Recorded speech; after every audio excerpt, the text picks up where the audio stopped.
Voilà, c'est bon.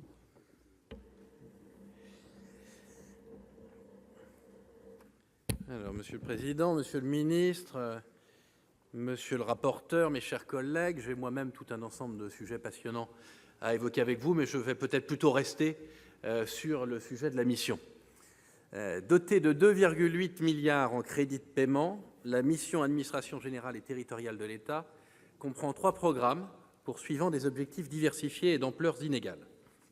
Le programme 307, Administration territoriale, le programme 232, Vie politique, cultuelle et associative, et le programme 216, Conduite et pilotage des politiques de l'intérieur, qui est un programme réservoir qui finance les moyens généraux du ministère de l'Intérieur et certaines interventions de ce dernier.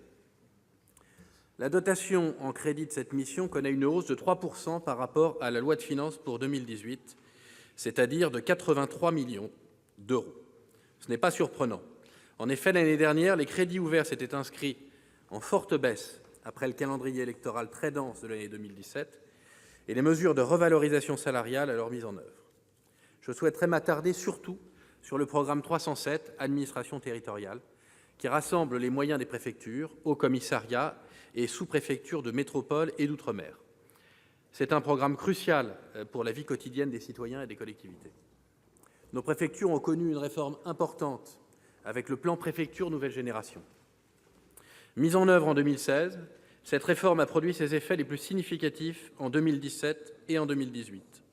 Elle consiste en une réorganisation des services de délivrance de titres, carte nationale d'identité, passeport, permis de conduire, afin de moderniser et de simplifier les procédures pour normalement améliorer la qualité du service rendu à l'usager. Fondée sur la dématérialisation des procédures, cette réforme a entraîné une réduction très forte des effectifs des préfectures. Elles ont connu la suppression de 1 300 équivalents temps plein entre 2016 et 2018. Au total, le réseau préfectoral aura perdu plus de 11% de ses effectifs en 10 ans. C'est important. Certes, cela représente la contribution du réseau territorial de l'État à la maîtrise de la dépense publique. Mais nous espérons que cela ne conduira pas à casser l'institution préfectorale, mission régalienne de l'État, par excellence et lien direct avec les territoires. Je tiens d'ailleurs à saluer la qualité ici des membres du corps préfectoral et c'est également l'occasion pour moi de saluer le courage du préfet Bernard Gonzalez, dont vous savez, Monsieur le Ministre, que la semaine dernière exactement, il n'a pas hésité à aller négocier en personne la reddition d'un forcené qui menaçait de se faire sauter avec une grenade et une ceinture d'explosifs. Ça démontre la variété des missions du préfet. Nous espérons également que cela ne dégradera pas la qualité et la proximité du service rendu en préfecture.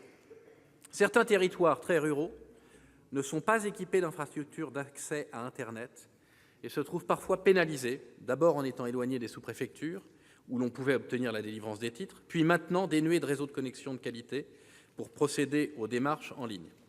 La mise en œuvre de téléprocédures est une bonne chose, mais nous devons veiller à ce qu'elle ne soit pas, pour nos territoires, synonyme d'exclusion. Enfin, nous espérons que cette diminution ne réduira pas les fonctions de conseil et d'ingénierie territoriale auprès des collectivités. L'État, à travers les préfectures, nous le savons bien, est un partenaire crucial des collectivités territoriales. Il faut qu'il conserve les moyens d'accompagner les petites communes. Il est encore trop tôt pour tirer les conséquences de cette réforme du réseau préfectoral.